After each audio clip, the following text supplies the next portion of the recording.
이 영상은 레전드가 될 것 같습니다. 학점은행제를 하는데 이 영상을 시청하지 않으셨다면 여러분들은 학점은행제를 이해하는데 온갖 스트레스를 받으실 수 있을 거예요. 아무것도 모르는 분들도 쏙쏙 이해하실 수 있도록 학점은행제의 본질에 대해 다루었습니다. 이해가 안 되시는 분들은 반복 재생해서 꼭 알고 시작하셨으면 합니다. 안녕하세요, 진프로입니다. 이번 시리즈는 두 개로 나눠 촬영하였습니다. 1탄은 학점은행제 하는 법, 학점 취득 방법 및 주의사항, 2탄은 학점은행제 학위 취득 절차 및 주의사항 알려드리려고 하니 많은 관심 부탁드립니다. 그럼 1탄 시작하겠습니다. 학점은행제는 대학교가 아닙니다. 평생교육제도로서 단순히 학위증이 나오는데요. 그렇기 때문에 일반 대학과 차이점이 있습니다. 학년제가 아니라 학점제인 것이 특징이죠. 일반적으로 대학은 2년 과정을 마치면 2년제 졸업장, 4년 과정을 마치면 4년제 졸업장이 나오죠. 학점은행제는 조금 다릅니다. 학년의 개념이 없거든요. 대신 80학점 모으면 전문학사, 140학점 모으면 학사 학위증이 나옵니다. 학점은행제의 경우 일반 대학의 학점과 같은 의미로 사용됩니다. 전공 몇 학점, 교양 몇 학점 있죠. 과목별로 학점이 부여되고 상대평가로 성적이 나온다는 점도 동일합니다. 참고로 학점은행제는 과목당 모두 3학점입니다.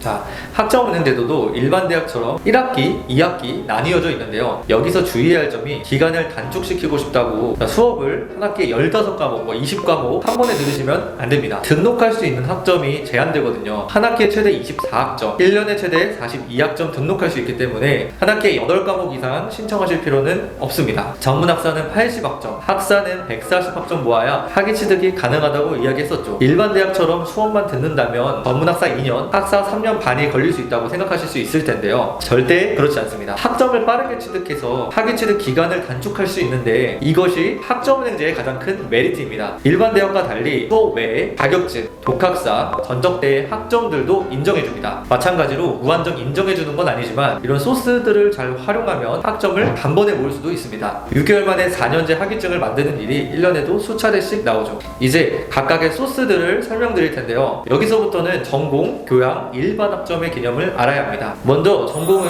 목표하는 과정의 메인 과목들이죠. 전공 선택과 전공 필수로 나눠지는데요. 필수는 학위 취득할 때 꼭 채워야 하는 학점이고 선택은 전공 학점 채우는 용이라 보시면 됩니다. 전문학사는 전공 45학점 이상, 학사는 전공 60학점 이상 채워야 하는데요. 전공 필수 학점의 경우 전공별로 다르니 표준교육기관 조회에서 확인해 주셔야 합니다. 둘 중 하나라도 부족해도 학위가 나오지 않으니 반드시 주의해 주세요. 두 번째로 교양은 폭넓은 지식을 요구하는 과목들이죠. 마찬가지로 학위 취득을 위해 꼭 채워주셔야 합니다. 전문학사는 교양 15학점 이상, 학사는 교양 30학점 이상 필요합니다. 마지막으로 일반인데요. 다른 학위 과정의 전공을 말합니다. 예를 들어 보겠습니다. 컴퓨터공학으로 학위를 취득하려는데 경영학개론이라는 수업을 들었습니다. 해당 과목은 경영 전공이기 때문에 컴퓨터공학 과정에 일반 3학점으로 인정받을 수 있습니다. 일반 학점의 경우 전공과 교양에 비해 쓸모가 없기 때문에 굳이 채우실 필요는 없고요. 오히려 제한이 걸려 있으니 주의하셔야 돼요. 전문학사는 일반 20학점 이하, 학사는 일반 50학점 이하만 인정받을 수 있습니다. 그럼 일반 학점이 초과할 경우 어떻게 되나요? 초과 학점만큼 절사됩니다. 즉 20학점, 50학점까지만 인정되고 나머지는 날아간다고 보면 됩니다. 정리하면 전문학사의 경우 전공 45학점 이상, 교양 15학점 이상, 일반 20학점 이하, 총 80학점 이상 필요하고요. 학사의 경우 전공 60학점 이상, 교양 30학점 이상, 일반 50학점 이하, 총 140학점 이상을 모아주셔야 합니다. 이제 각각의 소스들에 대한 설명을 하려는데요. 이런 소스들을 활용해야 1년의 기간을 단축할 수 있고 비용도 100만원 이상 절약할 수 있습니다. 학점은행제도에서 가장 핵심적인 부분입니다.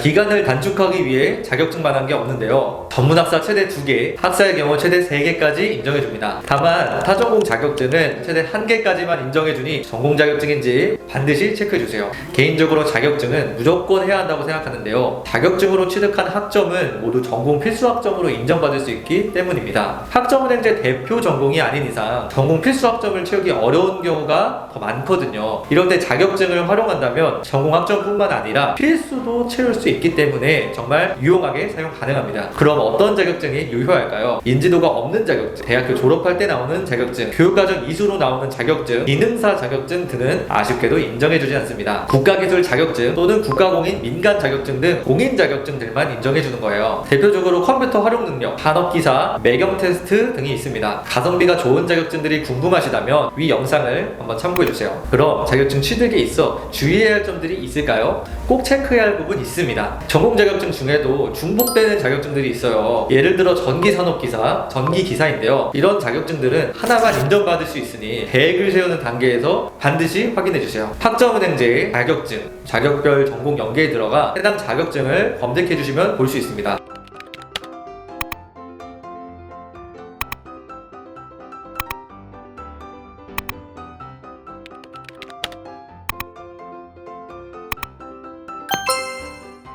분류 및 직무번호까지 일치한 자격증은 둘 중 하나만 인정되니 주의해주세요. 또한 자격증의 경우 취득 시기에 따라 전공학점이 달라질 수 있는데요. 2009년 전에 취득한 자격증이 있다면 훨씬 더 많은 학점을 인정받을 수도 있으니 꼼꼼히 체크해주세요. 여기까지 자격증 이해되셨죠? 자, 이제 독학사의 경우는 보너스 같은 느낌입니다. 자격증처럼 전공학점 채우기는 좀 어려울 수 있지만 기회를 잘 잡으면 가성비 있게 학점을 확보할 수 있거든요. 독학사의 경우 대학교 검정고시라고 생각하면 간단합니다. 각각의 과목들 시험이 있고 합격하면 교양 4학점, 전공 5학점, 일반 5학점씩 인정받을 수 있습니다. 1단계는 교양 시험이고 1년에 최대 20학점, 2, 3단계는 전공 시험이고 1년에 최대 30학점까지 등록 가능합니다. 독학사의 경우 종류가 다양하기 때문에 배경 지식이 있는 과목들을 선택하면 쉽게 학점을 얻을 수 있습니다. 다만 단계별로 시험이 1년에 한 번씩밖에 없기 때문에 리스크가 있다는 게 단점입니다. 독학사도 주의사항이 있는데요. 마찬가지로 중복 과목을 체크해 주셔야 돼요. 내가 전에 이수했던 과목명 독학사 과목명이 겹치면 둘 중 하나만 인정받을 수 있거든요. 이건 따로 문의 주시면 체크해드리겠습니다. 마지막 전적대 학점이죠. 전적대 학점이라면 이전 대학에서 이수한 학점들을 말합니다. 새롭게 학점을 취득하는 게 아니라 이미 가지고 있는 학점을 활용하는 거죠. 대학교 중퇴하였거나 전문대를 졸업했다면 해당 학점을 모두 인정해주는데요. 2년제의 경우 최대 80학점, 3년제의 경우 최대 120학점까지 학점을 활용할 수 있습니다. 전적대 학점의 경우 주의할 부분이 있어요. 전적대에서 이수한 과목들을 자세히 보면 이수구분, 과목명, 학점이 있겠죠. 이걸 학점은행제로 가져온다면 과목명, 학점은 그대로 가져올 수 있으나 학점은행제 학위 과정에 따라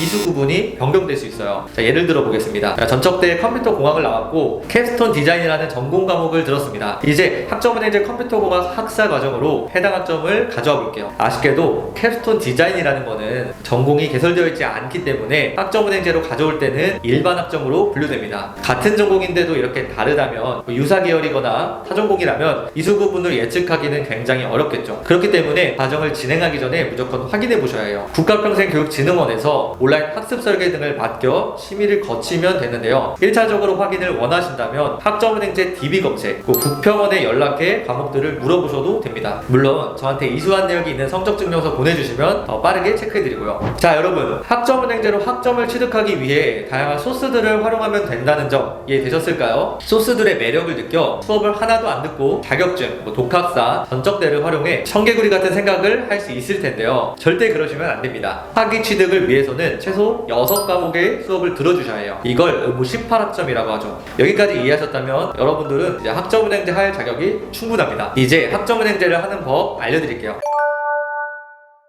자, 목표하는 과정에 맞게 전공, 교양 고려해서 수업을 풀로 넣어보세요. 전문학사의 경우 2년, 학사의 경우 3년 반 정도 걸리는 플랜이 나올 텐데요. 전적대 학점이 있다면 당연히 기간이 줄어들겠죠. 여기서 자격증 독학사를 채워주시면서 기간을 최대한 줄여주시는 게 포인트입니다. 그리고 학점은행제를 하다가 자격증, 독학사 등 현실적으로 취득하기 어렵다면 하나씩 빼주시고 온라인 수업으로 기간을 연장해주세요. 간단하죠? 학위 과정에 맞는 수업, 자격증, 독학사 등 계획을 세우고 진행해야 원하는 시기에 학위 취득이 가능할 거예요. 처음부터 잘못 설계하면 진행 과정 내내 고생할 수 있으니 반드시 점검해주세요. 학점은행제 관련해서 자신의 상황에 맞는 플랜은 정해져 있다고 생각합니다. 저는 혼자 하고 싶습니다. 저는 학점은행제 경험이 있어요. 저는 이미 플래너가 있는데요. 이런 이유로 꺼려하실 수도 있는데요. 진프로의 학점 관리는 학습자들에게 선한 영향력을 끼치고 싶습니다. 단순 학습 설계는 비용을 요구하지 않으니 편하게 도움받아 보시기 바랍니다. 감사합니다. 진프로였습니다.